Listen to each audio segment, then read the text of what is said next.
I Augustus. Mengsk, the founder of this new empire, is the owner of Tassanis, Keha, Antiga, and thousands of other main star worlds and colonial planets. Now, without a crown or scepter, I am a legally unquestionable king. The coronation oath of Emperor Augustus II of the Tyrant Empire. Keywords of the novel. StarCraft. The Tyrant Empire No Pop-ups, StarCraft. The Tyrant Empire Complete Collection Download, StarCraft. The Tyrant Empire Latest Chapter Reading. Chapter 1. Augustus Monsk. You are listening at novelfull.audio. Chapter 1 Augustus Monsk, thank you for begging for milk. I can't cross a plane to the Copeland region. Thank you, brother. This is the last sentence Shanhan heard before his eyes darkened. When he opened his eyes again, the computer desk, chairs, and other furniture in the room were gone. Instead, there is a rosewood round table carved with pastoral scenery and scenes of horse riding and hunting.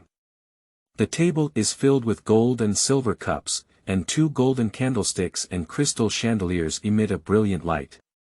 Shanhan sat on an exquisitely crafted chair, with a folded white tablecloth, a glass of sparkling rose wine, and mushroom-stewed rice on the table in front of him.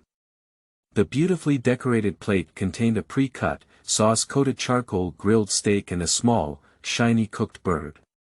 This is such luxurious furniture and showcasing luxurious furnishings, with colorful felt blankets of all sizes on the ground. Every piece is meticulously crafted with exquisite materials.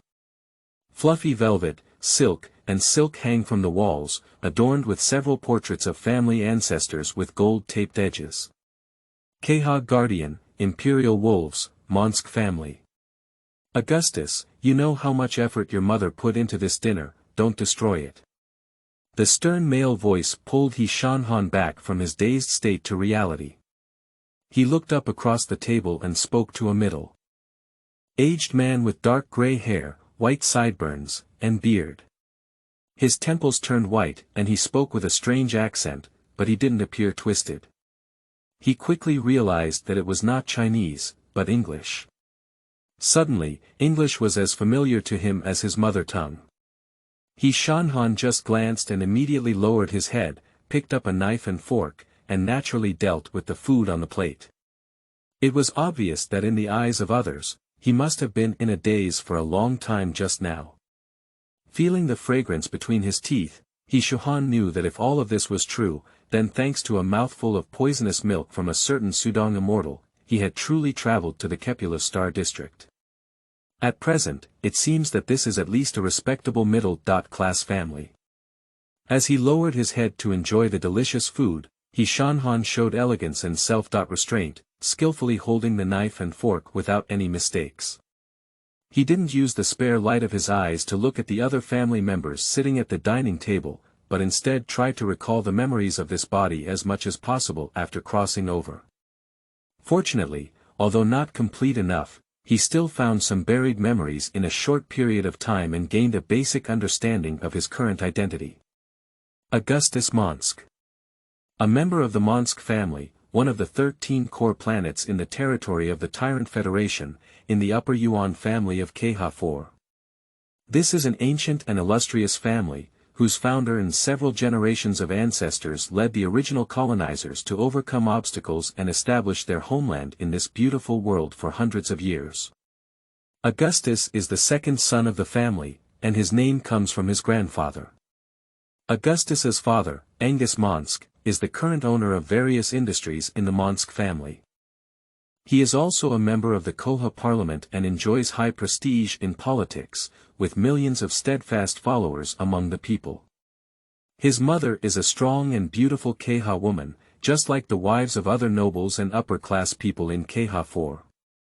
Catherine Monsk is good at taking care of household chores, enjoys cooking and researching recipes, and is also a major contributor to multiple charitable causes. Augustus also had an older brother, Augustus Monsk, who served as a colonel and commander of the 33rd Ground Assault Division of the Federal Marine Corps, and a 16-year-old sister, Dorothy Monsk. And he just graduated from stealing high school in the capital city of Keha for this year, just turned 18. It is the age of youthful recklessness. Compared to his outstanding brother and lovely sister, Augustus has caused his parents to be heartbroken. He is notorious in the records of Stilling Academy.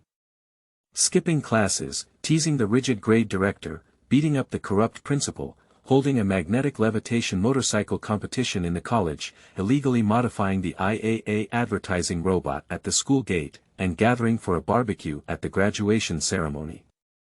This young and flamboyant aristocratic young man exudes a disregard for secular rules and authority from top to bottom. Augustus. Our war with Comorian has been going on for 2 years, and the situation is still unclear. The federal government of Tassanis has lowered the minimum age for conscription several times, while UNN and the Global News Network, controlled by corrupt federal Genesis families, have been vague about casualty numbers, yet have vigorously promoted honor and sacrifice. The voice of his father Angus once again awakened Augustus from his memories, as if he was trying to create some topics with his rebellious son. The atmosphere of today's family dinner is completely different from the polite but equally warm and harmonious family banquets that Augustus remembered in the past. In the past, Angus never brought political and business matters to the table because the little Dorothy at home always had endless words to say. Whenever this happens, even Augustus, who is always quiet, patiently listens to her tell imaginative fairy tales about his friends at school and the stories he weaves. Augustus sensed a hint of unease and, as he looked up at his father's eyes and pretended to be listening, he noticed that his mother and sister were also unhappy. In Augustus' memory, he had almost never seen his mother cry, which was usually a time of parting in life and death. Augustus immediately searched his mind for information about the war his father had mentioned, and he keenly realized that it should be related to himself. This is a full-scale war between the Tyrant Federation and a human regime of the same origin, the Comorian Federation, in the Coplis region. The two sides engage in a fierce battle over precious crystal mineral resources and colonies. So far, the war has affected over 100 million people in dozens of marginal colonies, resulting in the deaths of millions of soldiers, miners, and civilians. There is no sign of the end of the full-scale war, and both the Tyrant Federation and Comorian have declared themselves in an absolute advantage. Only high-ranking federal officials like Angus knew that the two sides were evenly matched, and it can be said that the war had evolved from local exchanges of fire to fleet bombardment, even resorting to the use of nuclear weapons. In order to win, the federal government is sending young people who are in the dark to the battlefield like meat grinders. As a politician, Angus only expresses his strong anger when criticizing corruption and arguing for the interests of potential vote holders. The reason why he is so emotional today is that his second son is desperate to join the Federal Marine Corps like his brother, and tomorrow is when Augustus sets off for the new recruits training camp. The Monsk family has been striving to break free from the rule of the Tyrant Federation and achieve independence as an independent autonomous territory rather than a colony. As a result, there was an irreconcilable conflict between the Monsk family and the federal government, and Augustus's move to join the federal army was undoubtedly a betrayal of his father's career. The new recruits training camp is located in a remote colony a few light years away from Koha, which at least requires a spaceship equipped with a warp engine and capable of long-distance leaps to reach the distant world. Angus's second son is also going to leave him. It's not just that he may lose his heir, he loves every child deeply. This is the last time I tell you how cruel war should be, it's not the childish games you've played. Have a pity on your family. When you made such a cold and heartless decision, your mother almost cried to death. Angus continued as Augustus recalled this moment. Beyond the walls we have erected for you is a cruel world, and the battlefield is a hell in a cruel world. It's all because you're used to living a comfortable life, acting recklessly and without any worries. Oh God, I wish you could show even the slightest bit of regret. Augustus was all shocked. You must be crazy, let the noble young master live a luxurious and unrestrained life. However, how hard it is for you to think about becoming a good brother for 50 yuan. This is a fan fiction from the StarCraft worldview. The worldview of StarCraft is a synthesis of background story settings such as games, official books, surrounding chess pieces and chessboards, interviews and QA. It does not require a rigorous writing of historical texts, but rather strives to recreate the first and second aspects of the StarCraft world that I love. End of this chapter. Chapter 2. Family Koha World. You are listening at Novel Full.audio. Chapter 2 Family Koha World. After the family dinner, Augustus pretended to need to rest early and returned to his room from the restaurant. The estate villa of the Monsk family, built on a cliff, has hundreds of beautifully decorated rooms inside. The hallways with mahogany flooring and stairs with expensive carpets connect the various halls and floors together, and are maintained daily by more maids, and gardeners than the rooms.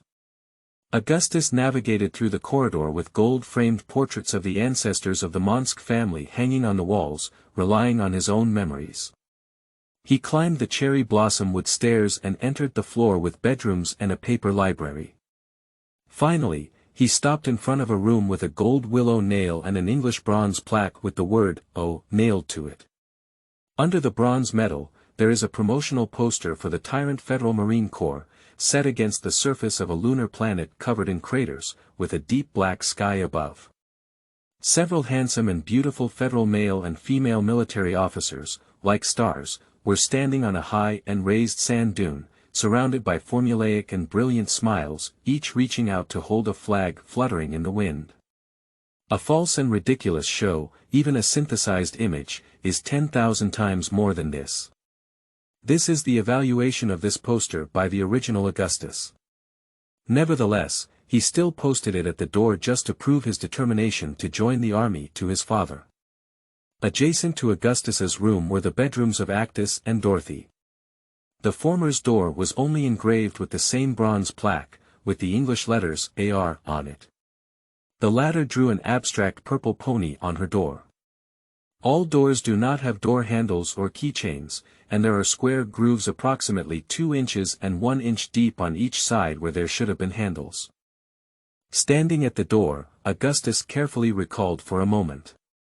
Then he extended his right index finger into the groove, and the number plate engraved with English letters immediately flipped over. A small circular camera peeked out of the door and projected a holographic projection screen with a bright blue background in front of him. The screen flickered with the words: "Facial recognition completed. Fingerprint recognition completed. Iris recognition completed. Gene identification has been completed. The record has been uploaded. The 24-hour gene database is refreshed, unlocked, on March 25, 2488 AD at 22.37. This is the world of StarCraft, a future world of the 25th century. But modern people may have no advantage here." Augustus pushed open the automatically unlocked door and entered the bedroom. He turned on the hanging wall lamp, and the soft white light passed through the hollow ceiling carved with white patterns, immediately illuminating the entire bedroom. The bedroom furnishings are not considered luxurious. There is a bronze-framed lattice window on the wall opposite the door, and through the glass of the window, one can see the huge courtyard of the holiday villa. In the courtyard, there are lush green gardens and gardens under the light. These evergreen plants are vibrant and fragrant all year round, with fine gravel roads separating the lush world and leading to the buildings where servants and guards reside. Outside the fence, the wider and straighter asphalt road leads directly to the parking apron of cold gray near-ground spacecraft and the underground garage filled with various suspended and armored vehicles. On the other 2 walls, there is a single bed and a bookshelf filled with books, with some firearms hanging next to the bookshelf, including handmade front-mounted guns, colonial-era semi-automatic weapons, and the latest electromagnetic guns. The original Augustus was very fond of firearms, not only for collection, but also proficient in using these weapons. This is also one of the reasons why Augustus wanted to join the army. If his brother Actus wanted to become an explorer, then Augustus's dream was to become a general who traversed the galaxy. Augustus lay in bed and began to contemplate everything he would face in the future. Augustus Monsk does not exist in the original story, and the Angus family originally only had one son and one daughter, without a second son. Rather than saying that he replaced Augustus, it is more accurate to say that this character existed through his own travels. The status of nobility can at least bring some advantages to Augustus. In the cruel worldview of StarCraft, traveling with such identity at such a time is not actually the worst. Due to the fact that the eldest son of the Monsk family, Actus, had already joined the Federal Marine Corps and had not returned to Koha for over 8 years, Augustus's parents also had many disagreements regarding the education of his only remaining son. Angus did not want his sons to join the army, so Augustus ultimately failed to complete his previous studies at the Stilling Military Academy and could only transfer to a university funded by his family. After Augustus joined the army without telling his parents, he could only start as a new recruit. The Tyrant Federation implements a conscription system and does not force conscription from all levels of society. However, after registering and passing a series of conscription tests, refusing to serve in the military will be considered a deserter. Due to the decreasing number of enlistments, this regulation was not written into federal law until nearly 2 years ago. The good news is that it is now 2,488 years, and there are still more than a decade left until the first contact between humans and the other 2 alien races in the StarCraft worldview, the Star Spirit and the Worm. Augustus has yet to encounter any incredible ghosts and snakes. Without considering the butterfly effect of the transmigrator, which caused the first contact between humans and alien races to be advanced, Augustus would not encounter alien insects or spirits until he successfully discharged from military service after fulfilling his contract. And his brother Axurus is now a colonel in the Federal Army. In an email he sent last week, he stated that Augustus would be transferred to his own unit after the new recruits completed their training. Augustus let out a sigh, stood up and walked to a ground mirror, facing his own appearance after crossing over for the first time. The mirror reflects the handsome face of Augustus, which is one of the proofs of the noblest and oldest lineage of the Tyrannosaurus. Just like all the men in the Monsk family, Augustus was very handsome. He had high cheekbones, a nose that resembled a hawkish curve, and a pair of bright and sharp cold gray eyes. His fluffy dark gray short hair was neatly groomed. Fair, average, okay. Mengsk. Augustus murmured softly about this ancient and noble surname. In the various factories, affiliated cities, and towns established by the Monsk family on Koha, they are like real royalty. However, Augustus clearly remembers that in the game background, because his father Angus deliberately rebelled and wanted to lead Keha to overthrow the rule of the Tyrant Federation, all members of the Monsk family, except for their eldest son Axurus, were later assassinated by 3 phantom agents of the Tyrant Federation. As for the specific time, Augustus is not clear. Will he have the ability to prevent the tragedy from happening at that time? Of course, as a traveler, Augustus also had a reason not to care about these things and to hide far away, dong dong.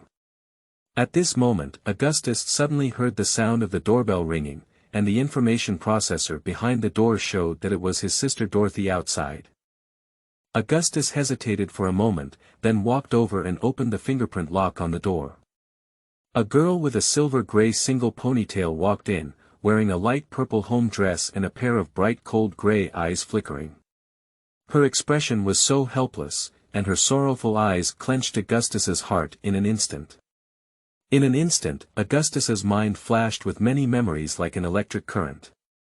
Compared to his eldest son, Actus, who was already 28 years old, the age difference between him and his sister was not significant. Augustus spent a happy childhood with Dorothy, watching her grow from a little one dragging a pony doll to a graceful young girl. Augustus. Dorothy lowered her head and walked towards Augustus, suddenly hitting his stomach with a hammer. They said you might die. I assure you, I will never die, Augustus said. You have to write me a letter every week from now on. Dorothy looked up, her beautiful cold gray eyes shrouded in a hazy mist. Augustus couldn't find any reason to refuse his sister. Okay. He said. Welcome to Invest. End of this chapter. Chapter 3. Interstellar Marine Corps. You are listening at Novel Full.audio. Chapter 3. Interstellar Marine Corps. The escort convoy of the Monsk family, bearing the golden wolf head emblem, passed through the magnificent walls left over from the colonial era and entered the city center of Stirling, the capital of Keha. They drove along a wide circular lane towards the recruitment center set up by the Terran Federation Star Marine Corps in the city. The sky was immediately shrouded in the shadows of high-rise buildings and the flashes of glass, and a convoy of vulture motorcycles and armored vehicles seemed to be moving through a canyon crack made of steel and glass. There are gradually more and more ground-level cars and floating cars in the lane, coming in a continuous stream and bustling with people. Augustus's expression remained calm like water, but his heart was amazed by the city's sense of technology and prosperity. It was morning in Stirling, and the sidewalks on both sides of the road were filled with people dressed in formal and workwear, as well as IAA cleaning robots and sales robots. At the time of the rising sun in Stirling, countless people are busy running around for their dreams and families, which is the life of countless ordinary people that supports this prosperous world. The holographic projection screen of a skyscraper belonging to UNN Global News Network is playing a dazzling array of luxury goods advertisements, ranging from art treasures made of gold, silver, and rare materials to floor-length dresses endorsed by celebrities. The armored vehicle slowed down while passing through Stirling High School, and Angus intentionally made the driver slow down. The Dean and Vice Dean of Stirling College have repeatedly wanted to dismiss you, accusing you of disrupting teaching order and violating school rules and regulations. Angus looked out the window at Stirling's marble-high wall and majestic gate covered in deep purple vines. When the crowd near the college looked at the armored vehicle, Angus waved his hand and showed a politician's iconic smile on his face. Those teachers had nothing more to teach me a long time ago, Augustus recalled his usual rhetoric, pretending to be indifferent and disdainful. Staying in their classroom for graduation was just a waste of life. And aren't those co-directors and deans all fired by you? After nearly 200 years and more than a generation of accumulation, the Monsk family's industry spread throughout Stirling and other prosperous cities in Keha. Angus was also the main investor of Stirling College, the most famous higher education institution in Keha. The teachers and managers were actually just working for him alone. That's all because these people appear glamorous on the surface, but secretly have their own pockets full of corruption and bribery. Angus said, "Anyway, I hope that your time in college will be a beautiful memory in your life." So Augustus turned his head to look at the Stirling Academy. Behind the grey railing, on the grassy lawn, leaning against the grey granite clock tower, statues of historical figures, fountains, and flower beds, the young and beautiful first-year students were practicing elegant light swordsmanship under the guidance of their swordsmanship teacher, with light steps and gorgeous moves. Augustus was not skilled in swordsmanship, but his older brother, also the eldest son of the Monsk family, Actus Monsk, had a great love for cold weapons. Actus always does his best in what he loves, and he is a young and famous swordsman. His learning of swordsmanship is not for the purpose of killing enemies, but to hone his willpower. First-grade students may seem elegant, but they can only receive a soft and powerless evaluation from their older brother. After a brief pause on the snow-white thighs of the girls, Augustus timely withdrew his gaze.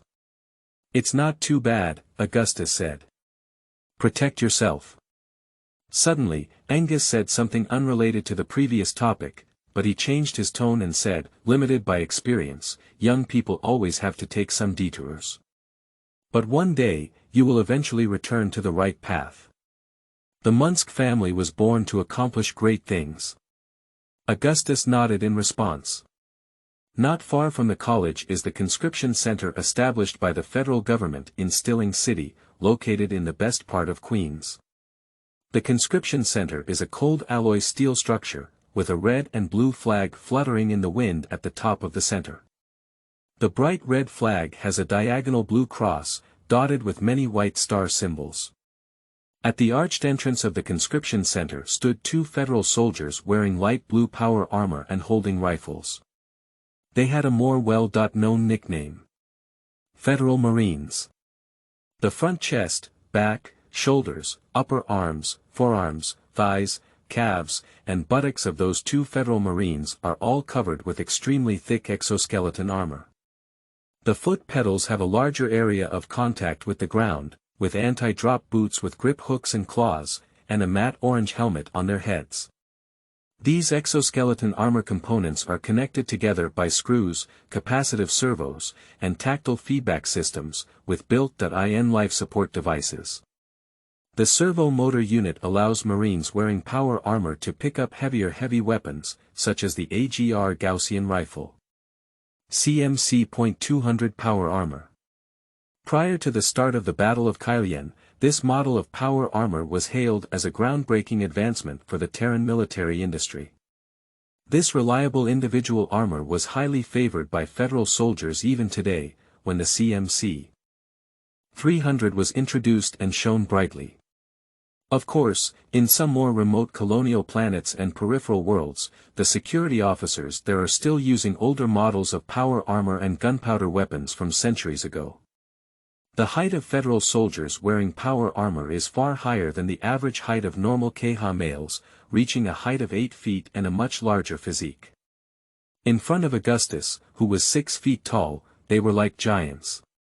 The convoy slowly came to a stop, with teams of security personnel wearing dark brown uniforms and wielding plasma rifles streaming down from armored vehicles, setting up a cordon to repel the onlookers. The captain of the Monsk family's guard, Field, got off a Vulture motorcycle and personally opened the car door for Angus and his family. Just as Augustus was about to get off the car, a pair of soft little hands held Augustus' face from behind. The little girl stood behind the backrest of Augustus's seat, bent down, and buried her face between her brother's right face and shoulder. "Augustus," Dorothy whispered, "you promised to write me a letter." Augustus's collar was soaked in Dorothy's tears in just a few seconds. The little girl must have cried silently for a long time, her face covered in tears, and he only looked out the window at the scenery without paying any attention. An uncontrollable sadness filled Augustus's heart, and although he had no feelings for his family in the New World as a traveler, his past memories still deeply influenced him. Augustus knew he couldn't ignore the crying of this little girl, she was the apple of the eye of the Monsk family. "I will, little one." Augustus continued to use his older brother Actus' nickname for his younger sister. "I will send you an email every week." Augustus stood up and leaned down to kiss Dorothy's smooth forehead. Then he smiled, showing a gentle expression. But the smile that once captivated many lovely girls at Stealing Academy quickly froze, and Augustus saw his mother with a twisted face on the verge of collapse. "Augustus. My child." Catherine suddenly hugged Augustus, her shoulders twitching incessantly, almost unable to speak. "Looking back on the first time I saw you, it seemed like a lifetime ago." My mother's emotions stabilized a bit, transitioning from wailing to a trembling sob. "You need to be strong and learn to respect everyone who will fight alongside you in the future. Perhaps one day, you will become the leader of these people, leading them to the end of the starry sea, to places we can no longer see. But remember, Keha will always be your home. Forgive your father, we will always love you. I changed my name, StarCraft. Tyrant Empire, adding keywords may make it easier to find, pitiful, end of this chapter. Chapter 4. Guild Wars. You are listening at novelfull.audio. Chapter 4 Guild Wars. Augustus got off the armored vehicle and hugged his family one by one, swearing to them that he would definitely come back alive. Then he waved goodbye until the Monsk family's convoy gradually drifted away.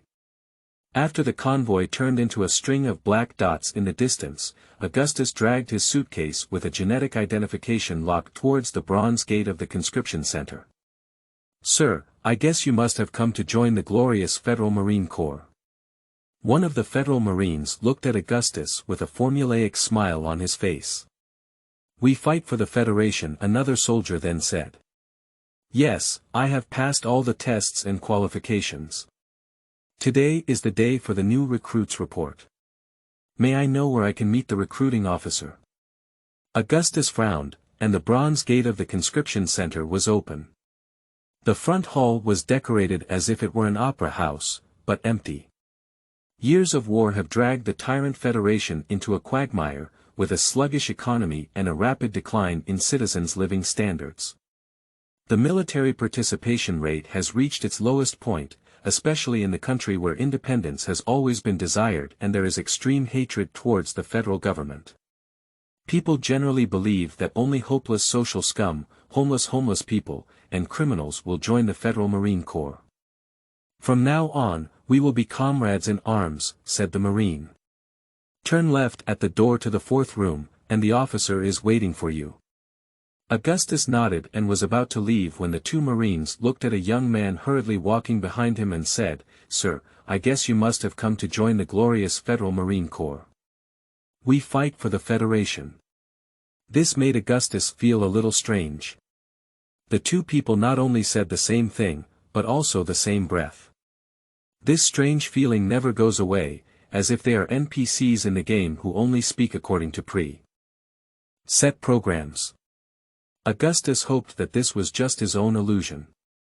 According to the soldiers, Augustus walked through the gate and lobby into a long corridor and met his recruiter at the recruitment office numbered 404. The recruiter, wearing a deep blue uniform and a gold brave medal on his chest, is a young officer whose rank indicates that he is a lieutenant. This lieutenant has a pair of cold blue eyes and clean golden short hair, with a hard-to-notice scar at the corner of his eyes. The federal officer had been staring at him since entering the room from Augustus. After taking the file bag with the federal emblem decoration on his cover, the lieutenant flipped through it and put it away. The second son of the famous Senator Angus Monsk, a top student at Stilling College, in Keha, you are equivalent to obtaining a pass to enter government departments, major intergalactic companies, and super enterprises. To be honest, this is the first time I have seen a nobleman like you join the army. Koha is no different from Tassanis, and there are few nobles who follow ancient traditions to have their family members join the army. What makes you willing to give up a bright future and choose to become an ordinary marine? He asked as he looked at Augustus. To protect all humanity, Augustus shrugged and said. Mr. Augustus Monsk, I assure you that joining the Federal Marine Corps will never make you regret it. For a long time, we have been shuttling through the vast expanse of stars, exploring one unknown and mysterious world after another. We fight against alien beasts, the Comorians, and the Umoyans, guarding the people of marginal colonies and their precious private property. The officer nodded, acknowledging Augustus' answer. This is a romantic and honorable profession. Unfortunately, when killing someone, it's neither honorable nor romantic, Augustus paused and said. The officer smiled without arguing anything, but then his expression gradually became serious. He cleared his throat and said, Listen, child, the Federal Marine Corps adheres to 3 principles. Strength, pride, and discipline. We fight to protect the interests of all the Titans. Usually, the Marine Corps will follow the colonial fleet, but after the shameless Comorians tore up the trade agreement, we have to turn to fighting against their group of armies organized by miners and farmers. We will surely win this just war. Augustus gave an awkward yet dignified smile. He was aware of how this war occurred, and although the Comorians were the first to provoke the war, the Thelons were not necessarily the victims who had to take up arms to resist. In fact, the spark of war originated from the hegemonic behavior of the Tyrant Federation. The federal parliament once instructed the Marine Corps to seize the crystal deposits discovered by the Comorian exploration team and private mines located far from their main planet world. A large number of Comorian mine owners and members of the exploration team will be sent to federal courts for trial under federal law, and then sent to prison on unfounded charges. Next, those veins were placed under the names of the ancient creation families and new nobles in the federal parliament. Alright, let's go to the top apron next. The latest APOD.33 transport ship will transport you, which is equipped with a curvature engine and can reach the planet where the new recruits' training camp is located in just a few days. The lieutenant looked at his watch and said, "We will depart at 2 o'clock in the afternoon on time. Your spaceship belongs to the model of Ship 089, and the ground crew and mechanics call it the Peace Dove. Once you see it, no one will guide you." When Augustus walked into the waiting hall, there were only a few dozen new recruits sitting sparsely on hundreds of seats who had not yet changed into military uniforms and were dressed in a variety of different clothes. Their only similarity is having a young and energetic face. Augustus silently observed the clothes and expressions of these people as he walked, as they were likely to become his comrades in arms in the future. Most people bend over and stare at integrated personal terminals similar to mobile phones, spending the boring time waiting for the spacecraft to take off on virtual games, electronic novels, and virtual singers. Augustus even recognized a high school classmate among them, but he did not say hello to him. Some people, Augustus, can easily conclude at a glance that they come from the lower echelons of society, either as failures in life or as children of the former. These people's clothes are the cheapest industrial fiber products, and there is not even a single electronic product on their bodies. Most of them have a dejected face and lifeless eyes. Soldiers, gather immediately and enter the boarding platform through passage 4. Just as Augustus was about to find a spot to sit down, a rough man's voice suddenly sounded in the hall. "Follow the instructions on the platform to find your spaceship, don't wander around. Otherwise, the guards will blow up the heads of you hairless donkeys. Didn't we say 2 points?" The hall was in chaos, and someone rolled up their sleeves and checked their mechanical watch incredulously. The uncomfortable moans of shoes rubbing against the tiled floor of the waiting hall suddenly rang out. Augustus quickly walked through the passage towards the parking platform. As soon as he walked out of the passage, the roar of the spacecraft engine, the strong wind, and the smell of oil emanating from the sun's baking immediately hit him. As he ran towards his spaceship, Augustus caught a glimpse of many old, almost scrapped spaceships and several galaxy hoppers with scars. The original memory told Augustus that the Tyrant Federation was still using old models of transport ships from decades ago to transport soldiers. As long as these spacecraft did not crash or drop some critical parts during flight, they would never retire. And his father Angus has mentioned countless times about the corruption of the Tassanis Federal Council, which controls the entire Federation through the Council. The assets held by the founding families are enough to fill the Andorian Trench in Keha, but they still greedily exploit the people. Fortunately, Augustus did not have to worry that his spaceship would disintegrate in place after entering the Asian Leap Passage. As his recruiting officer said, the spaceship transporting new recruits was brand new and shiny, at least looking much safer than scrap metal. The signed contract has been sent out, everyone rest assured to take a look. End of this chapter. Chapter 5. New Recruits Training Camp. You are listening at novelfull.audio. Chapter 5 New Recruits Training Camp. From the perspective of the Augustan aristocracy, the passenger compartment of this transport ship can only be described as rudimentary. The not-so-spacious cabin was packed with new recruits from all over Keha. The young people in the capital city of Sterling always carry an indescribable sense of superiority in every move they make. The new recruits in the ocean city of Aurora have an indelible salty smell. Wolf is an industrial city that emerged from mines, and the men who walked out from there have big arms, round waist, and a burly figure. Although Augustus was the son of a senator, he did not receive any special treatment in the military. Although Angus Mengsk had great power and insight in the political circles of the Khazars, the federal government could never allow him to intervene in military affairs. After all, in recent years, Angus can be said to have stirred up the enthusiasm of the Khazars for rebellion and independence. So, Augustus had to worry about being targeted in the army instead. As for the blatant persecution or the opportunity to kill Augustus, the federal government will not do so yet.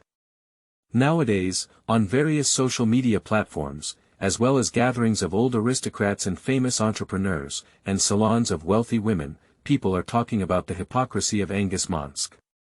In public places and speeches, Angus vigorously accused the federal government of corruption and called on the Koha people to resist brutal rule and exploitation, but secretly sent both sons to the Federal Marine Corps.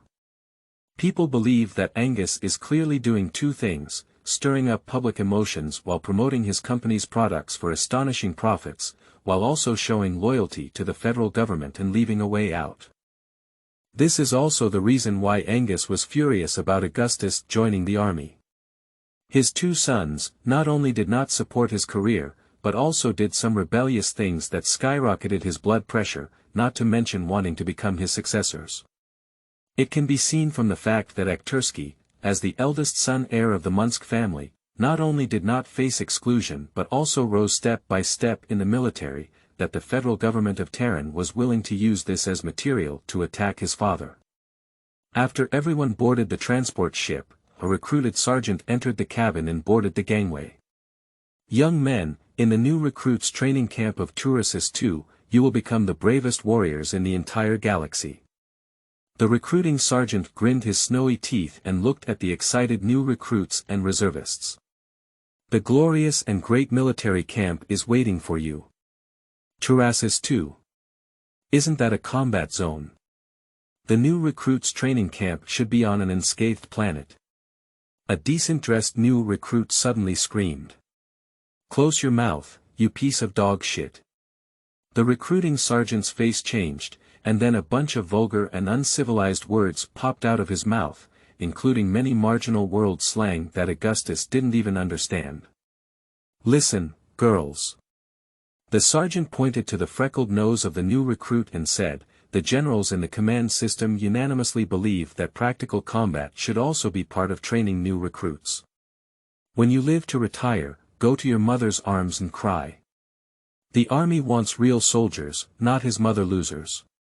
It seems that the situation on the front line has reached such an urgent level, with severe personnel reduction and insufficient troops, which forces the army to send untrained new soldiers to the combat area in advance to maintain their control and military deterrence over the combat area.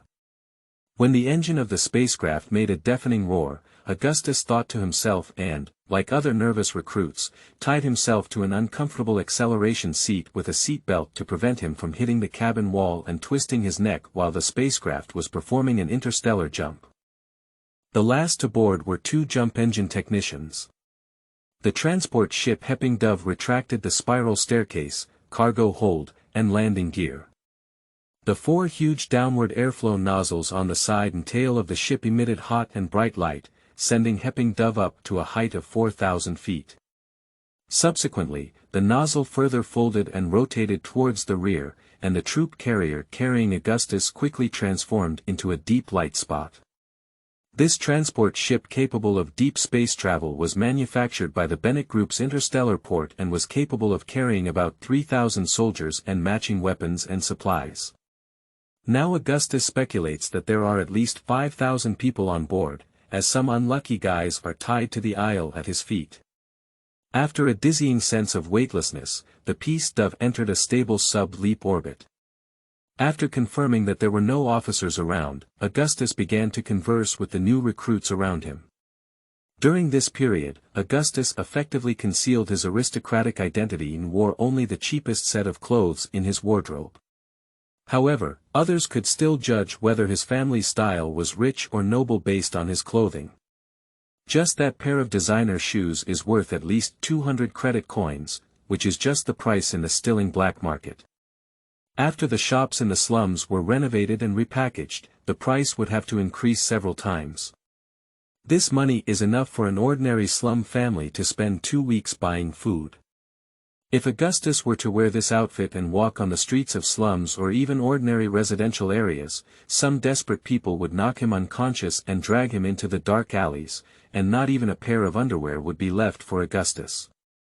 Augustus, who had never been in contact with the civilian class, is not yet aware of all of this, but he still convinced the new recruits around him through a fabricated and lifelike identity. They all believed that Augustus was a child of a merchant family who once had small assets but was on the brink of bankruptcy due to war and asset taxes. Augustus's handsome appearance and gentle and humorous speech quickly established a central position in this temporary small circle. He only briefly talked about the opportunity to enlist, and everyone revealed their experiences and everything they knew about joining the army. Some of them were attracted by conscription advertisements and their respective documentary promotions, yearning for military life. A child of a planet miner on the edge of someone, whose parents died at the hands of the Comorians, has just passed the minimum age to join the military this year. Some people, before joining the military, only worked as gangsters in the Victoria neighborhood of Stilling, relying on smugglers to make a living. They enlisted only because their daughter was seriously ill and received a federal enlistment bonus of $5,000, monthly salary, and soldier subsidies. Before enlisting, this notorious street thug leader had already written a suicide note. From then on, Augustus gained a general understanding of the life of the common people in the Tyrant Federation. It cannot be said that the people were struggling, but at least the lives of most people were still secure.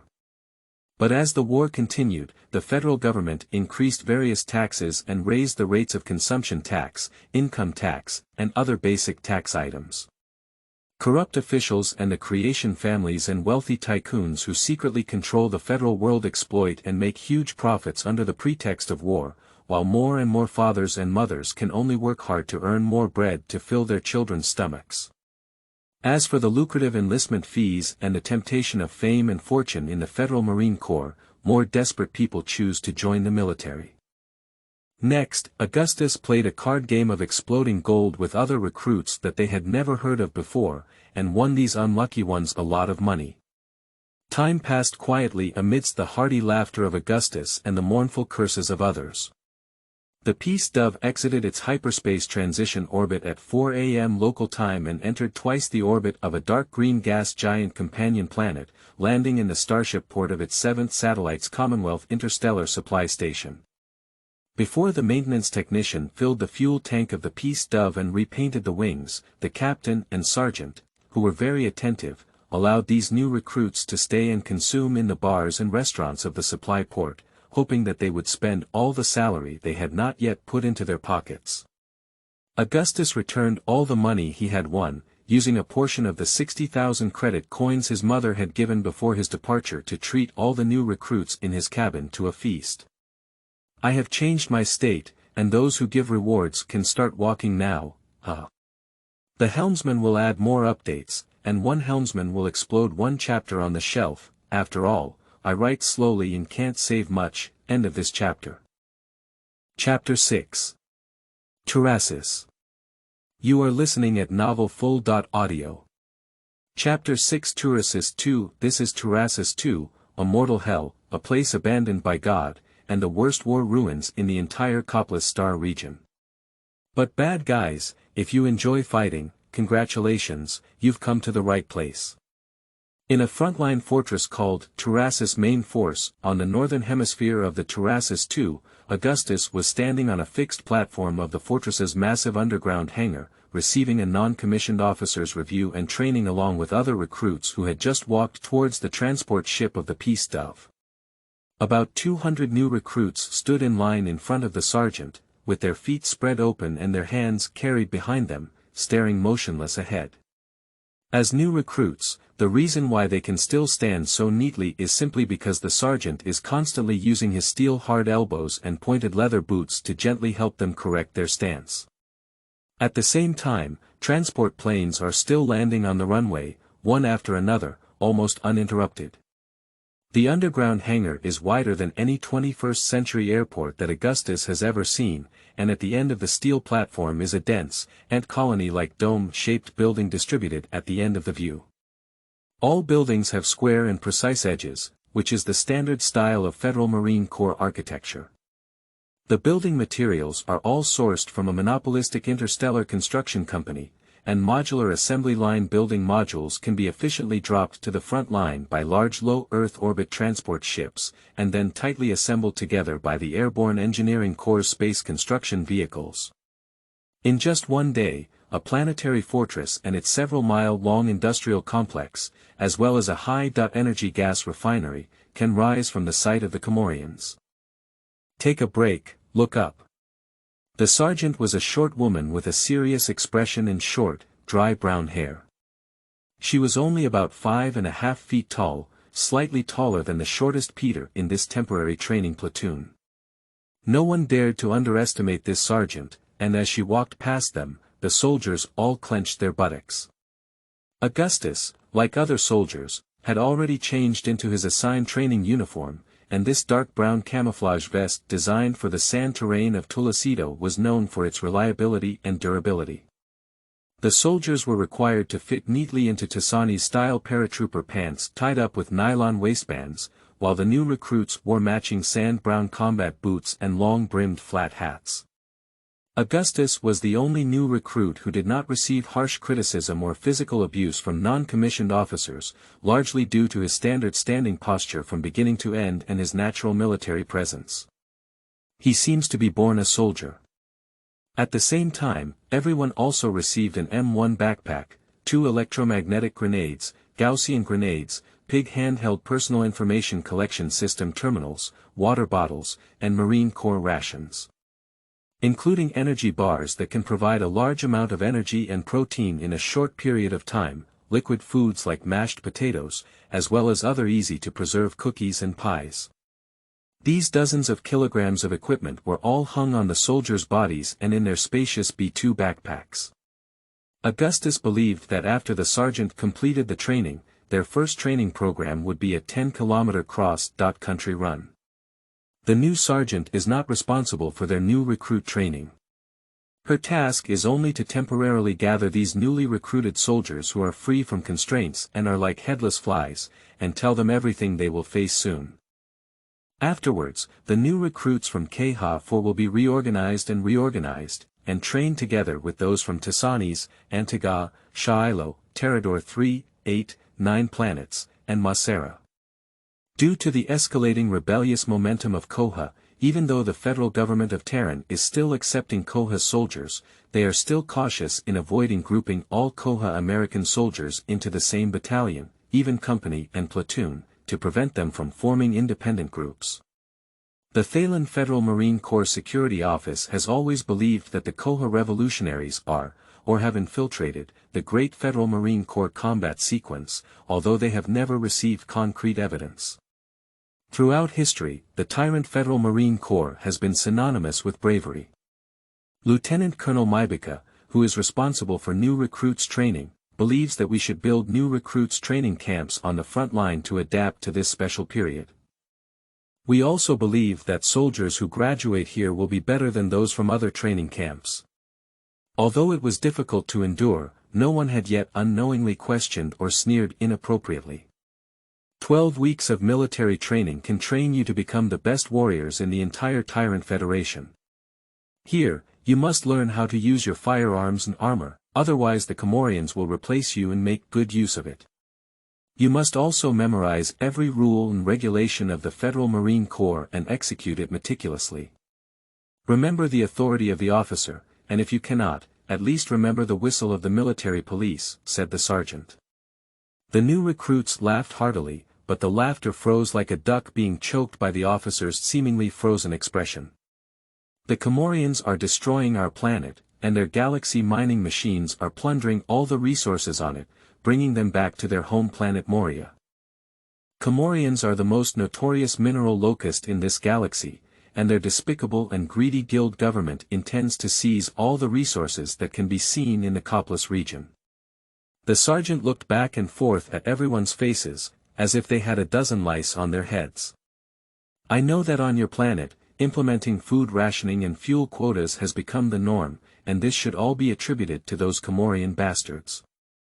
I think you need to know that once the Federal Marine Corps is defeated, Moria's guild government will ride on top of all the titans, and your parents and children will become laborers in mines and private slaves to guild lords, she said. The Comorian people revere bloodline and adhere to ancient traditions in an almost rigid way. Under the rule of the Comorian Federation, the Thailand people undoubtedly became lower fourth-class citizens. Augustus noticed a restless commotion coming from around him. At least in the eyes of many Tyrants, the imminent resource scarcity, deflation, and high unemployment within the Tyrant Federation were all bestowed upon them by Comorian, rather than the initiators of war and the aristocrats and tycoons who were sucking blood on this giant. Just as the new recruits were filled with indignation, a group of disheartened new recruits walked past Augustus, about 30 people, 2 of whom were carrying a bloody stretcher. The soldiers on the stretcher are obviously new recruits and have not finished changing clothes. They are still wearing the clothes they wore before joining the army. The medical soldier covered the new soldier's face with a clean white blanket, and the new soldier who saw all of this immediately realized with sadness that someone had died on the first day of enlistment. The spaceship carrying them landed encountered a formation of 3 Comorian hellhounds, and in the eyes of those aerial wolves, even the strongest armored transport ship was a piece of fat. These new recruits do not have the courage to ask why the Avengers of the Federation did not escort transport ships. Even though these planes are about to be replaced by the latest Phantom fighters, they still have considerable mobility and firepower advantages when facing the Comorian hellhounds. However, Augustus noticed a young man with black hair among them. In these demoralized ranks of new recruits, the young man did not appear prominent in appearance or physique, but he was still an untitled new recruit, yet he vaguely had the appearance of a leader. Those new recruits followed him instead of the leading corporal. They quickly exchanged glances and both withdrew their gaze at the same speed. End of this chapter. Chapter 7. Newcomer Renault. You are listening at novelfull.audio. Chapter 7. Newcomer Renault. On the first day, Augustus imagined hellish training did not arrive as scheduled. In fact, they arrived at 8 p.m. local time on the Turassis II. At this time, the underground hangar of Noda was filled with spaceships and warships taking off and landing, and transport trucks carrying hundreds or thousands of new recruits were heading towards the ground military camp with increasing slopes. The Goliath-armed robots, several people tall, seem like steel giants. Even if they are far away from the moving AVV.5 arc light tank group, the deafening roar can still make the eardrums of the new recruits roar. Everything runs in an orderly manner amidst noise. Before Augustus found his own unit, the understanding officers under his command made Augustus and his comrades lick the dirty flight deck with their new boots before going to bed. When the new recruits finally made the sergeant feel that the flight deck was really cleaner than their shiny and polished leather boots, Augustus finally obtained a detailed paper list of the platoons of each new recruit training camp. At the end of the list, it is specially noted that this was randomly selected by the intelligent deputy in the Federal Marine Corps Security Data Network, but there is some meaning that there is no silver of 300 taels in this area. However, powerful families or sons of generals do not need to operate in this area, as their children will never be promoted from private soldiers. Usually, noble children who have been gilded at top universities or senior military academies in Tassanis will directly receive the rank of second lieutenant. If the descendants of the founding family of Tassanis want to join the army, they will undoubtedly have to start even higher. Many heirs of the Tassanis family will follow the ancient colonial tradition and join the Federal Marine Corps to hone their strong and courageous character. However, in the era of proactive explorers, which was the first 50 or even 100 years after the landing of colonial carriers from Earth to Tassanis, this tradition of aristocratic heirs having to join the military gradually became forgotten. Only the original Genesis families who constantly wanted to flaunt their aristocratic lineage continued to follow this tradition, but their heirs and aristocratic children often held remote and dangerous civilian jobs. The most famous of them is the Duke family in Tassanis, where almost every generation of Duke family has a general. Augustus realized that the nobles of Keha were different from the oldest elder families of Tassanis. They could cover the sky with one hand in Keha 4, while the old nobles of Tassanis controlled the 13 main star worlds of the Federation, including Keha, and more peripheral worlds. Angus Monsk's private armed forces could not be opponents of the Federal Marine Corps, and the terrifying war machine of the Marine Corps would only obey the federal government and the Tassanis elder family he wanted to resist and overthrow. Relying solely on slogans and political propaganda cannot overthrow the corrupt federal government, which may also be the reason why Angus ultimately failed. However, Augustus, who was worried about his situation, was soon drawn to a name on the list. D. Company, 2nd Platoon, 1st Class, James Eugene Renault. Same name. Augustus couldn't help but associate this name with the man with many names in StarCraft. It is also possible that it is now 2488, more than a decade before the start of Wings of Liberty, and at this time, the game protagonist Jim Renault is likely just a little kid. Fortunately, Augustus didn't have to think recklessly, he could immediately distinguish between truth and falsehood.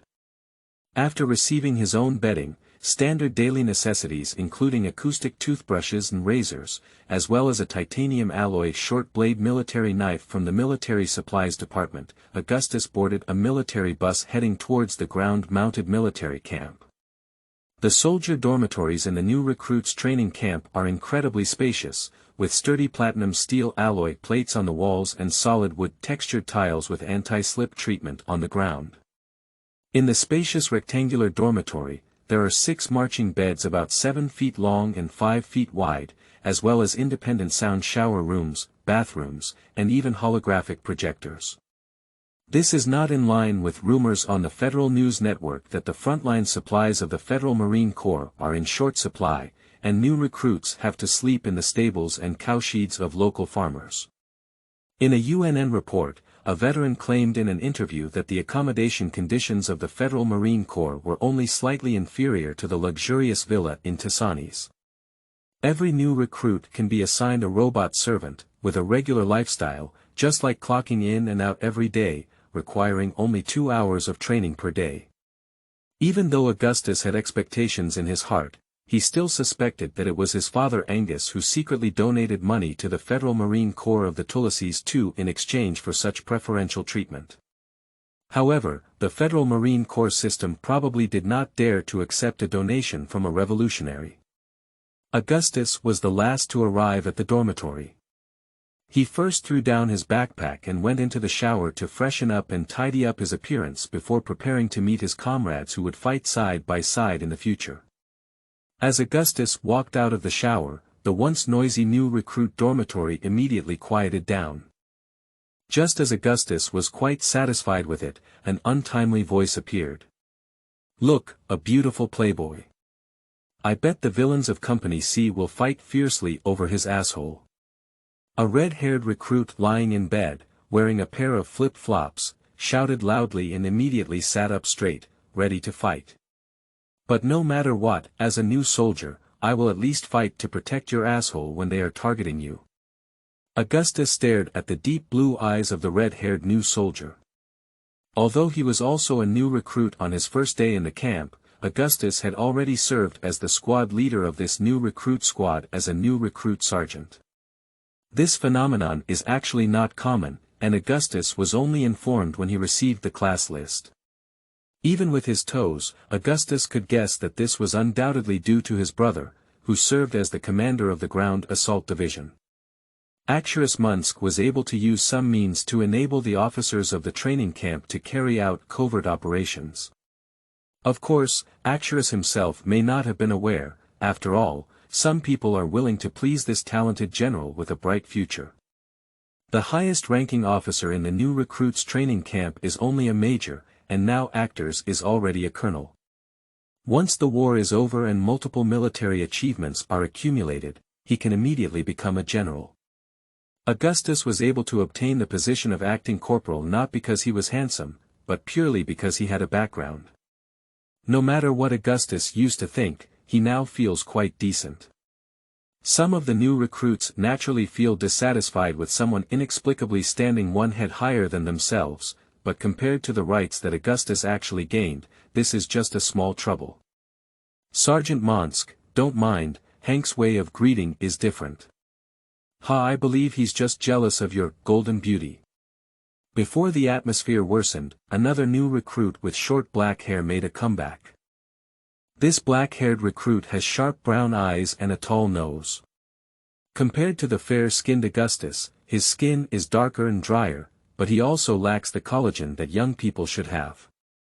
Augustus only estimated that he was only 1 or 2 years older than himself, and from the faint smell of oil on this new recruit's body, it can be inferred that he was an apprentice in a private mechanical repair shop before joining the army.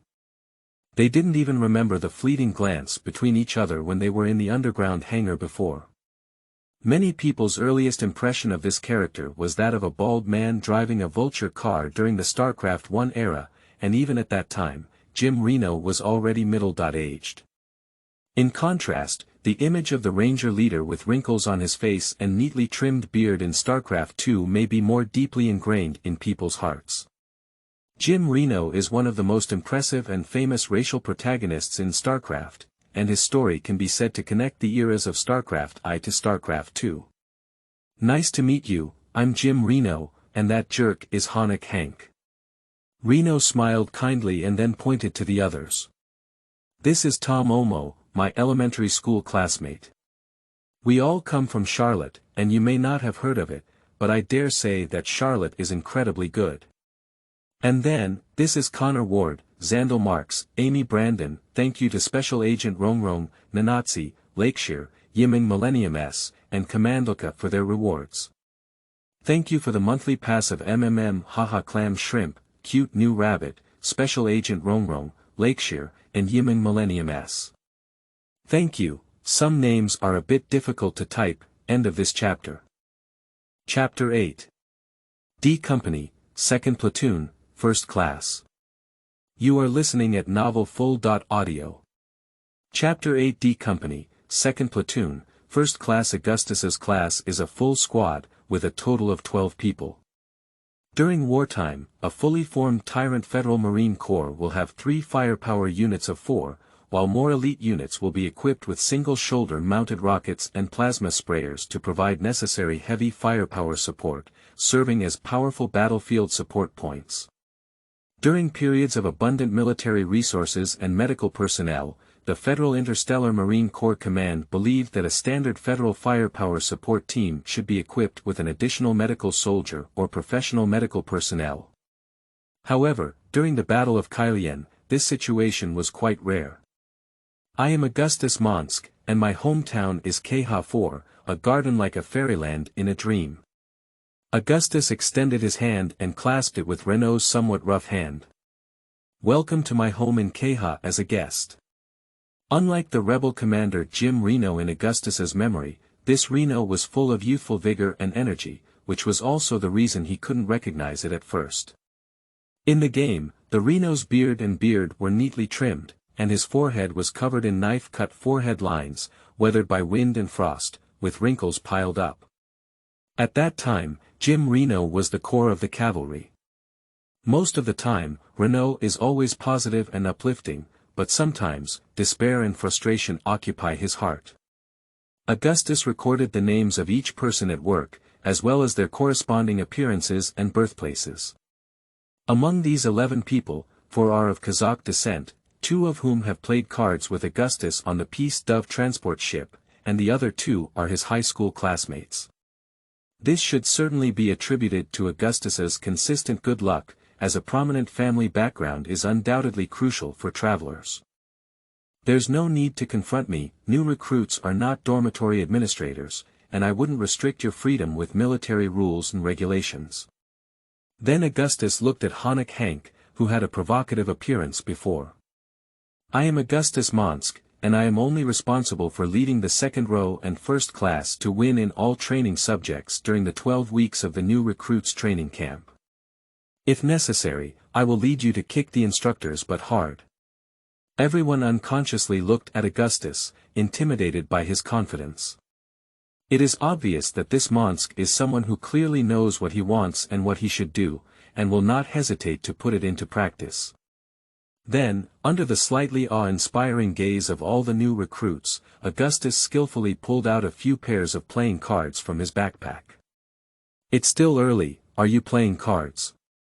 Unexpectedly, upon hearing these words, Honik Hank, who had been stirring up trouble and wanting to fight, completely forgot what he had said and immediately jumped up first. Okay. I like playing cards. The game had been playing until almost 12 o'clock, and Honik, who was penniless and had lost all his clothes, had already lost his third pair of underwear and was gripping the last one in his hand. Renault and Augustus each had a pair of lace pants in front of them. Young people from various star worlds and colonies in the Federation sat on beds and chairs playing cards, and the dormitories in 2 rows were filled with cheers, cheers, and the howls of Honeck. It's not that Augustus and Renault are so good at playing cards, it's purely that Honeck's cards always stink and are unlucky. Soon Honeck lost his underwear, so he untied his belt and prepared to take off the one on his body. Renault's face showed a frightened expression for the first time, and Augustus's expression was unprecedentedly solemn. He immediately stood up to stop the red-haired recruit who was taking off his pants. And just then, the seemingly indestructible platinum thunder steel wall behind him suddenly burst open, and a group of human soldiers wearing deep black armor and holding electromagnetic rifles rushed in, lifting their guns and aiming them at the bewildered new recruits. Honeck lifted his underwear in terror, but even so, half of his butt was still exposed. "What are you looking at? You perverts." Compared to Honeck, the reaction of others is more normal. Most people are so scared that they sit on the ground or stand still, like frozen hairtail, while others instinctively lie on the ground looking for cover. Although he was truly startled, Augustus still sat with an unchanged expression. At the first moment, Augustus recognized the guild emblem on these black armored soldiers. The Tovi Industries, a deep green ring with a 6-pointed star symbol engraved in the center. This is Comorian's Ripper Corps, composed of the strongest and bravest soldiers in the Union. Its position on the battlefield is equivalent to that of the most ordinary Marines in the Federal Marine Corps, and it is the most solid cornerstone of each Union Group army. It is simply impossible for them to appear in the new recruits' training camp during this time period. As far as Augustus knows, the Turassis main base, where he is located, is one of the strongest military fortresses in the Tyrant Federation, with the largest known underground airport on this planet. In addition to the new recruits and engineering corps, there are also 2 main battalions and a Goliath armed robot platoon stationed inside the fortress, with tens of thousands of engineers, mechanics, and other logistics personnel maintaining the operation of this massive fortress. To capture this fortress, Comorian needs to mobilize at least the main force of the division level and a large number of artillery regiments, armored brigades, and air forces that cooperate with the attack, and this scale of troop mobilization cannot be silent. To put it 10,000 steps back, even if the commander of Comorian uses mysterious means to make his troops avoid orbital detectors, thermal imaging sensors, ground vibration sensors, reconnaissance troops, and outpost warfare, when they actually engage in combat, they are also the main federal forces on the outskirts of the fortress, and cannot be the central new recruits training camp. The most obvious loophole is the way they appear, and it is absolutely impossible to crush the steel walls of prey by relying on individual electromagnetic guns. Not to mention, the opposite side of the wall was actually their second-class dormitory, and when Augustus looked out from the crack in the wall, he only saw a bright red desert. "This is holographic projection, guys," Augustus calmly said to the panicked new recruits almost at the same time as the Comorian Ripper appeared. The holographic projection with extremely high fidelity is an expensive luxury item among the common people, but it is only a common part of daily life in the Monsk family. Augustus's intuition told him that when something is so absurd that it is completely opposite to reality, he must construct the truth through known clues. "Everyone sit down, let's continue playing cards." These 2 sentences immediately calmed down the new recruits in the class. At this moment, most of them had not yet been able to react, but they had the illusion that Augustus would never be wrong. As soon as the words fell, an icy blue flame burst out from the muzzle of the Union-style electromagnetic rifle in the hands of the Comorian soldiers. Augustus seemed to feel the bullet piercing through his chest, but it was clearly not true. New recruit Tom almost sat on the ground in fear, and Honeck didn't turn his head to look at him, as if he was trying to see if he had been scared enough to wet his pants. Afterwards, these Comorian soldiers did not continue shooting, but instead transformed into black data dots and condensed into a uniformed sergeant. The face of this sergeant may have been deliberately synthesized by artificial intelligence, ordinary and without any distinctive features. I am Mechanical Sergeant Tavis, and from today on, I will assist you in training. Remember, enemies will appear in front of you at any time and any place. Even at the rear base, be vigilant at all times, said the holographic projection portrait. Don't let me catch you, you scumbag. Honeck looked at him and made a contemptuous gesture without any disguise. Then, feeling unsatisfied, he compared his middle finger to the cultural heritage that has been passed down from the Earth Age to the present day. New recruit Honeck Henk, your name has been recorded by the Central Security Bureau, and this is the first warning. You should show the respect you deserve from your superiors, the holographic projection's expressionless face said in various ways. Be careful, Renault. They must have installed this advanced projector in every corner. Augustus looked at Jim Renault sitting beside him as Honeck cursed softly. This must have cost taxpayers a lot of money. I'm sure there's also a portion of this money from my farm, Renault chuckled. End of this chapter. Chapter 9.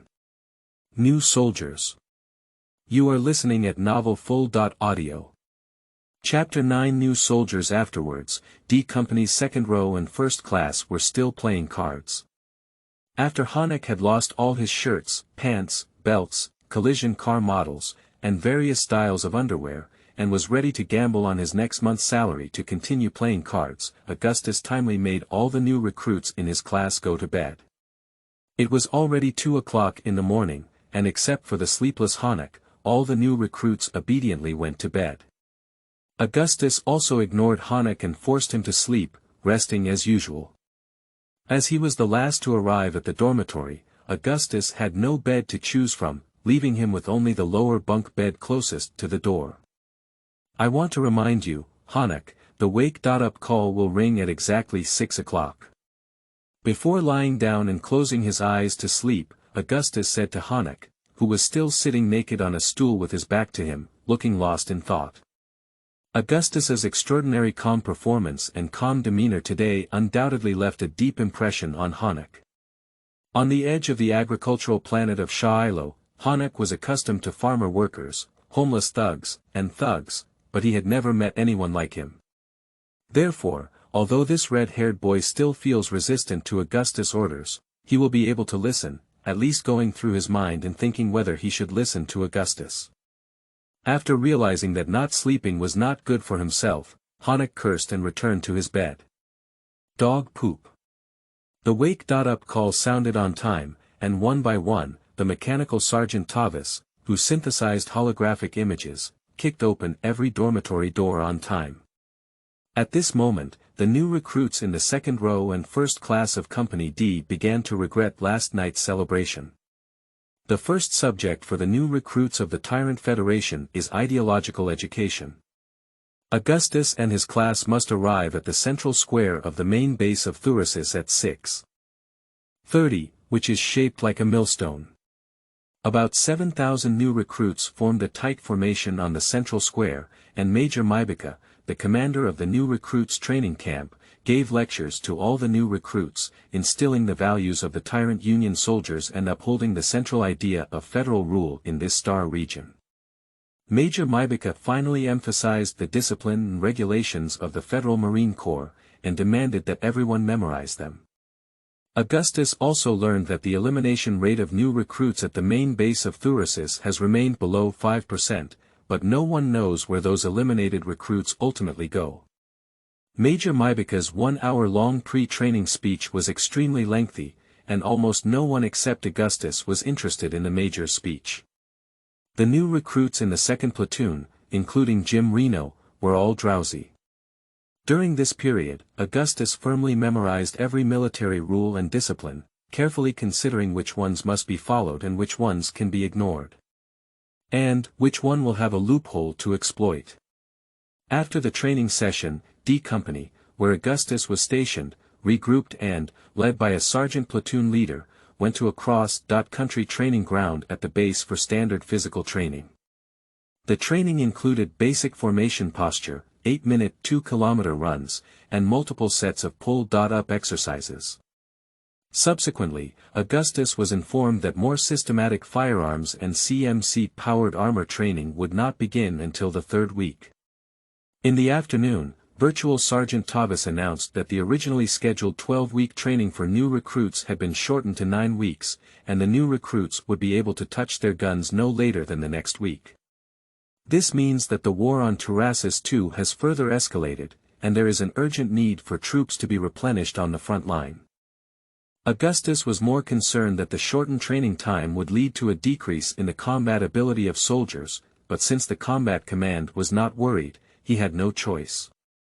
In the training camp, only the officers at the platoon and company levels are appointed by formal officers, while all squad leaders are appointed by new recruits. Perhaps the operations department wants to train some reserve officers in advance, but it is more likely that there are not enough qualified and competent officers. As a new soldier, Augustus not only needs to put the orders of his superior officers into practice, but also needs to strictly manage his soldiers to ensure that they do not fall behind during training. What satisfied Augustus was that the new recruits in the first class were all quite outstanding, at least their physical strength was not a problem. The soldiers from Shailo were mostly farmers, high school graduates, and truck drivers, and the new recruits from Antigua, Bresis, and Tyrador also had strong bodies. Only Benjamin Crando, who was once a monk in a local church on the self-cultivated planet of Halsey, was actually the tallest among all, standing at a height of 6 feet and 5 inches. In Honek's words, it looks quite capable of playing. The real laggards are the 2 high school classmates from Augustica's hometown, Kate Josephine and Alan Runstein. Augustus's schools, from childhood to adulthood, were without exception the best aristocratic schools in Stilling, and of course, his classmates were also descendants of privileged aristocrats. Even though not everything needs to be done by servants, their physical fitness is much worse than others who have been struggling in the mud and streets since childhood. In fact, Augustus had very limited friendships with them. In the past, he was always surrounded by a group of villains and frivolous idlers, while Josephine and Runstein were a different group from him. But no matter what, this special relationship on the battlefield will undoubtedly make them feel close to Augustus. Whenever Augustus gives training orders or has any new proposals, these new recruits of Keha will always respond to him in the first place. This is crucial for Augustus to establish credibility in his class, making his future plans to form his own team possible. At present, there are 2 main groups in the small second row and first class, one led by the Keha people of Augustus, and the other led by the Shalo people of Jim Reno. Augustus believed that this barrier would soon disappear, and in the new recruits training camp, he would establish initial trust with the soldiers in his class. Once they embark on war, the battlefield friendship of life and death will eventually make them closely connected. Throughout the following day, Mechanical Sergeant Tavis will appear in front of the new recruits at any time and in any way, correcting their standing in training positions.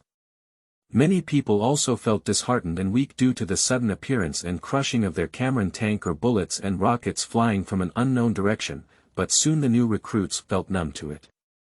After all, none of these things can be true.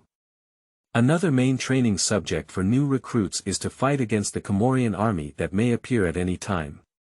During this time in the new recruits training camp, they must overcome their fear of the battlefield and the enemy. Among these sudden appearances of the Comorian army, there were both fully armed Rippers and a Comorian Labor Auxiliary Army, who were completely unprotected, wearing only khaki uniforms, wearing helmets, and carrying electromagnetic rifles and ammunition packs for combat. If the Comorian people have any famous cosmic ability, it is to remove some parts from seemingly incomplete objects or machines, and then assemble them into something that can barely come in handy.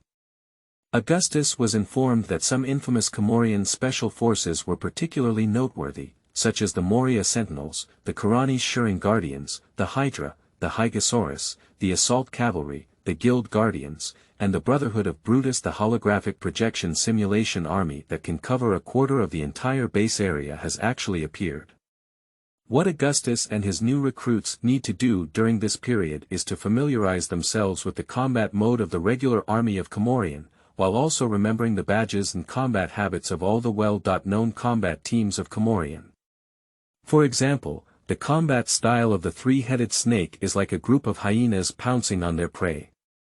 They often appear in deserts and desertified grasslands lacking cover, riding on assault reconnaissance vehicles to hunt the isolated and helpless Tyrannosaurus Federal Army. The logo is a three-headed snake pattern in dark green, with its upper body raised to create a deterrent posture. The guild guards are composed of the bravest warriors from various guilds in Comorian, known for their absolute loyalty to the guild and their unique practice of prioritizing cold weapons and revolvers as their primary combat weapons. Some military experts in the Tyrant Federation believe that the spiritual symbol of the guild guard far outweighs its practical significance. Usually, they only appear as ceremonial guards during ancestor worship ceremonies in Moria. The badge is a sword and shield pattern with a pure white background and amber border lines. Thank you to Fu Hao, Aird, the chant of the night sky, the morning night, Qingji Xia, the high level parish warrior Karas, Rongrong agent, and the monthly pass of Yiming Millennium S. Thank you to Meng Dagagugu, Aird's holy Sai in the night sky, Unklika, Qingji Xia, Advanced Templar Karas, Rongrong Special Agent, Lakshur, and Nanatsi for their rewards. End of this chapter. Chapter 10. First Week. You are listening at novelfull.audio. Chapter 10 First Week. The first week of the new recruits training camp consists of physical fitness and Q training, interspersed with a small amount of individual weapon training, including the use of battlefield compasses, multispectral night vision devices, portable personal information processors, battlefield medical kits, and 3D map imaging devices. From 6 a.m. to 9:30 p.m. when he returned to his dormitory, the schedule for the training camp was very full, and Augustus couldn't find any time to rest. After training every day, even these energetic young people are exhausted enough, and from the first day on, they find it difficult to muster the energy to play cards or boast all night long. Despite that, Augustus still took a loophole on the last night of his first training week. Although there were never more than 3 hours of free time available for new recruits in the training camp, Augustus still found the opportunity to bring his class to the barracks bar for dinner. According to Augustus, among the several platoons in Company D, he was the only one who persisted in doing so. Insisting on establishing stable and reliable friendships with every subordinate, remembering each person's personality and strengths, and even inconspicuous personal habits. The infantry regulations of the Marine Corps prohibit soldiers from drinking excessively during all service hours except vacation, so military bars at the base are prohibited from selling alcoholic beverages. Nevertheless, Augustus still obtained 20 bottles of recently produced whiskey No. 8 and other alcoholic beverages from the bartender at a price of 150 credit coins per bottle. This is at least 5 times the market price, and Jim Renault was surprised by Augustus's generous spending, which is equivalent to 3 days of salary for an ordinary agricultural robot repairman or a technical worker working in a refined gas plant in Charlotte. Augustus's speech and behavior, as well as his concept of money, all point to the same point. He must be a descendant of a nobleman in Keha, and definitely at least have control of a pillar industry or a wealthy aristocrat in politics. Renault and the rest of the class did not delve into the details, and Augustus clearly stated that he did not want to mention his family. So, the topic immediately stopped and no one brought it up again. If the new recruits in Augustus' class really look up the status of the surname Monsk in Keha, they can more or less understand how prominent their squad leader's family background is, but they actually don't care much. No one here cares about how rich you are and how noble your family is. On the battlefield, even the brains of billionaires are easily shattered with a single tap of the stock. If they could all live until the day of their honorable retirement, perhaps they could have the opportunity to find a stable job in the family business of Augustus to support their families, and that's all for life. In the Tyrant Federation, where economic recession, disorder, and people's lives are becoming increasingly precarious, hoping for more will only cause deep pain. When others were munching on French fries, fried steak, and savoring golden and fragrant stewed potatoes at the bar, every new recruit in the class sighed at the feeling of having a wealthy person in the class and mercilessly criticized the daily meals of the Marine Corps. The food supply of the Federal Marine Corps has always been known as hot shit, and they must provide soldiers with the fastest protein and sugar that can be absorbed in the shortest possible time, without considering the taste and appearance at all. At the main base of Turassis, Augustus ate the most liquid foods and dessert sticks similar to mashed potatoes. Usually, if additional meals are needed, they have to be purchased at their own expense, but supplies are quite scarce in the base, and only military officers can afford fresh vegetables and meat. However, Major Macbeth believes that there is no need for the new recruits' training camp to raise their food standards, as the Federal U.F series individual rations contain all the nutrients that soldiers need, and consuming these individual rations is even healthier and more nutritious than their daily diet. Regarding this, the new recruit Honeck gave a straightforward evaluation. The major must have never eaten shit. Due to the ban, everyone exercised restraint while drinking alcohol. Only Reverend Benjamin has never drunk alcohol and doesn't want to try it. Most people are still trying No. 8 whiskey for the first time, including Augustus and Renault. This is a distilled liquor in its 40s, and in the peripheral world, whiskey imported through interstellar berths from the core planet can even be considered a high-end liquor. Augustus was unable to bribe virtual mechanical Sergeant Tavis, who managed dormitory access control, so they still had to return to the dormitory before 10.30. The atmosphere at the gathering table was once very lively, as the new recruits drank whiskey, beer, and cocktails while cursing the rations and training camp officers. Until a new recruit named Connor Ward got drunk and suddenly began to cry. Connor Ward is an outsider in Class 2, with short light golden hair, light blue eyes, and dark, healthy chocolate skin. He is tall and muscular. Despite being only 20.3 years old, his melancholic eyes and often melancholic expressions made him look much older than young people like Augustus. Ward never smiles, he doesn't even speak much. This kind of personality is obviously not old. Augustus once noticed him silently looking at his family photos, that was a small river intertwined with blue and lush greenery, with Connor embracing a beautiful woman and 3 golden-haired children standing at her feet. He had a bright and sunny smile, as if he were someone else. A happy husband and father. As Ward wept and recounted to everyone how his wife and lovely children were killed by the Comorians, the sadness and pain revealed in that photo deepened. In the second year after the start of the Guild War, a raid squadron led by Cameron attacked Rick Dove on the unprepared planet Terrador 3. This should only be an operation aimed at destroying local military facilities, but mining areas, gas refineries, and even underground transportation pipeline nodes where a large number of civilians and workers live and work have been attacked.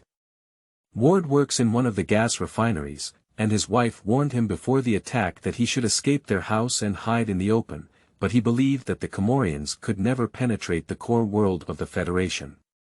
Moria is quite far from the Terrador galaxy, and before disaster struck, all men and women were saying, "We are still far from war." The Comorians showed no mercy and used incendiary bombs and laser weapons, turning all factories into bright pillars of fire.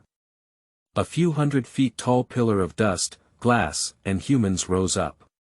Ground-penetrating missiles penetrated deep into mines, causing hundreds or even thousands of workers to be shocked to death, scalded to death by the scorching air, and buried in collapsed tunnels.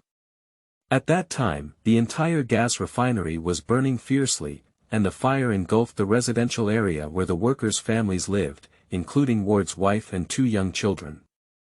Ward only had time to rescue his youngest daughter. His youngest daughter also failed to survive. Cameron's fighter jet swooped down and shot at the unarmed civilians, hitting Ward's 2-year-old daughter with a laser beam. He watched helplessly as she turned into fragments. Ward's alcohol tolerance is a problem, he is not strong enough and easily gets drunk. Perhaps he had been suppressed for too long and needed to vent. He cried for a long time until Augustus and Renault carried him back. Afterwards, Augustus decided not to let Connor touch the wine unless necessary, and to observe and record any signs of suicidal tendencies that he had already expressed. On the battlefield, this is likely to harm all of them. End of this chapter.